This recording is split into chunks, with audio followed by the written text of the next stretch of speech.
नमस्कार। इन दिनों महाकुंभ की शुरुआत हो चुकी है और वहां पर आपको बड़े बड़े साधु सन्यासी दिखाई पड़ेंगे। नागा साधु हो, अघोरी हो, कपाली हो, बड़े बड़े तपस्वी दिखाई पड़ेंगे।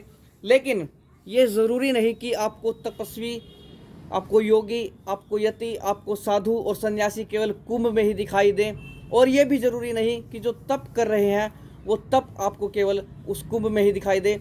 हो सकता है आपके आसपास भी ऐसे तपस्वी मौजूद हों, ऐसे साधु कह सकते हैं हम उन्हें, जो समाज के कल्याण के लिए लगे हुए हैं, वो लोग मौजूद हों जो तप कर रहे हैं। क्योंकि तप का अर्थ केवल हाथ पैर को खड़े रखना ही नहीं, तप समाज के कल्याण के लिए होता है। और ऐसा ही समाज के कल्याण के लिए और समाज के लिए जो कल्याणकारी है उस गौ माता के लिए तप में लगे हुए हैं। सामने तस्वीरों में आप एक युवक को देख सकते हैं, एक व्यक्ति को देख सकते हैं। आपको बता दें, जो बीच में ये खड़े हुए हैं, ये पिछले कई दिनों से खड़े ही हुए हैं, बैठे नहीं हैं, तप कर रहे हैं ये एक।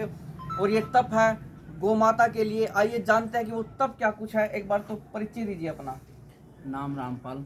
जय श्री राम भाई, जय गौ माता की। मैं खड़ी तपस्या गौ माता राष्ट्र माता के लिए खड़ा हूँ। 11 तारीख को मैं खड़ा हुआ था, 21 तारीख को मेरी। तो 11 दिन की है ये? हाँ जी, 11 दिन की है जी। तो उसे खड़ा हुआ जा रहा है। हाँ हाँ जी।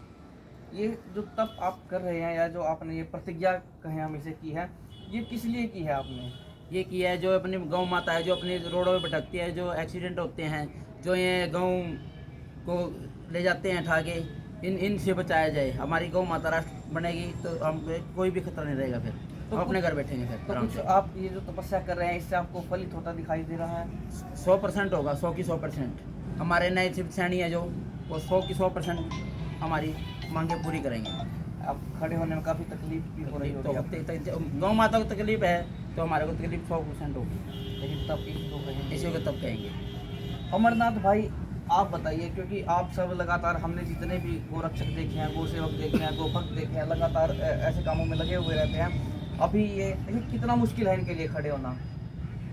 जय श्री राम, जय गौ माता मेरे सभी भाइयों को। जैसा कि ये हमारे रामपाल सैन महाराज जी है, तो ये गौ माता को राष्ट्रीय माता का दर्जा दिलाने के लिए 11 दिन की खड़ी तपस्या कर रहे हैं। गौ माता दर्द में है, ये भी अपने शरीर को दर्द दे रही है। ये अपने हिंदू भाइयों को जागरूक कर रहे हैं, हिंदू राष्ट्र के लिए जागरूक कर रहे हैं। जो गौ माता रोडों पे भटकती है, कचरा खाती है, ये गौशाला वाले गौशाला में गौ माता लेने में मना कर देते हैं। कोई एक्सीडेंट केस भी हो तो ये नाट जाते हैं। तो इसके लिए हमें गोचरान भूमि को अपना मिले तो उस पर गौशाला बनाए। हमारे जितने भी गौ सेवक भाई है उस पर सेवा करेंगे।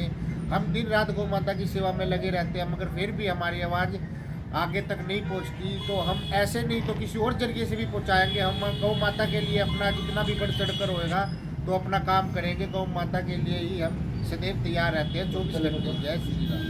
रामपाल सैन साहब यहाँ पर खड़े हुए हैं, काफ़ी मुश्किल है। देखिए खाने पीने में भी समस्या होती होगी, वैसे और भी दैनिक कार्य होते हैं, तो वो अभी कार्य रोक दिए गए हैं या फिर कैसे उनको मैनेज करते हैं?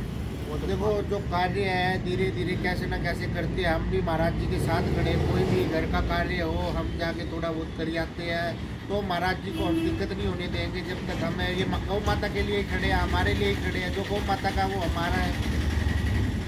आपको महाराज ये बार बार कह रहे हैं, इस महाराज शब्द का क्या रहस्य है? महाराज का जैसे अभी मैं जब जना में शिक्षा में नशा मुक्ति, जितने भी योग है, जितने बच्चे हैं ये नशे में ना बढ़े। ये धुना भी दिखाई दे रहा है आपको, इन्होंने महाराज भी कहा, और साथ में यहाँ पर गोरक्षनाथ जी का ये चित्र भी लगा हुआ है। मैं गर्मियों में मैं तपता हूँ, तप के धुने चलते हैं मेरे गर्मियों में। मैं बाबा जी की, गोरखनाथ जी की मैं दिल से पूजा करता हूँ सुबह शाम। 20 साल हो गए मुझे, मैं सेवा करता रहता हूँ। अमरनाथ भाई, ये तो ये हो गया कि चलिए आप ईश्वर से ये मांग रहे हैं कुछ शक्ति, कुछ मार्गदर्शन प्रदान करे वो आपको इसके लिए कि गौ माता की रक्षा कर सके। लेकिन जमीनी स्तर पर क्या कुछ प्रयास आपके, जो सरकार से आप कुछ चाहें या फिर अपने समाज को जागरूक करना चाहें, या फिर जो गौ माता को नुकसान पहुंचा रहे हैं उनसे कैसे बचाने का क्या कुछ योजना आपने बना रखी है?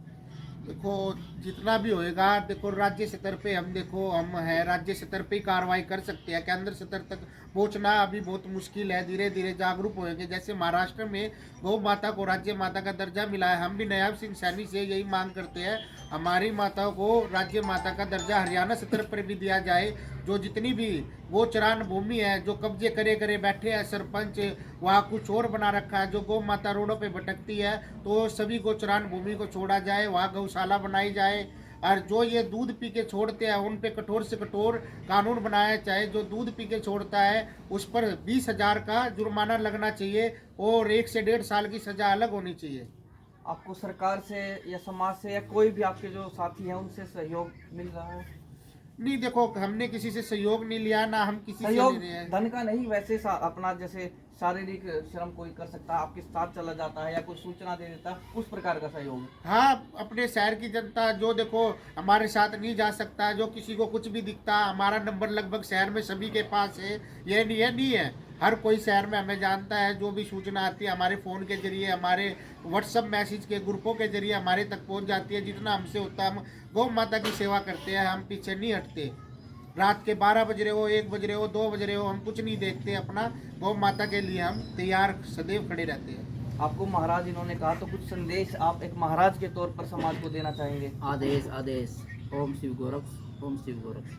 चलिए, ये बहुत अच्छा संदेश है, क्योंकि नाथों का संदेश यही होता है। मैं आपको बता दूं, ये जो इन्होंने अभी कहा, ये नाथ संप्रदाय में परंपरा है आदेश बोलने की, और ये जो गोरक्षनाथ का इन्होंने नाम लिया है और तप ये कर ही रहे हैं गौ माता के लिए। तप यही होता है, तब कोई हाथ पैर खड़े करके कुछ हरकतें करना नहीं, तप के लिए संकल्प लिया जाता है। जैसे इन्होंने समाज के कल्याण के लिए, क्योंकि गौ माता भी समाज का एक अभिन्न अंग है और उसके कल्याण के लिए इन्होंने संकल्प लिया। तो आपका इस पर क्या कुछ कहना है, वो हमें कमेंट बॉक्स में बताएं। इनके तप के बारे में भी जरूर लिखें कि ये तप कर रहे हैं, इसका क्या कुछ फल इन्हें प्राप्त होगा या क्या कुछ फल समाज को प्राप्त होगा, ये फलित होगा, कैसे फलित होगा, वो हमें बताएं और इस वीडियो को ज़्यादा से ज़्यादा शेयर करें। ठीक थी।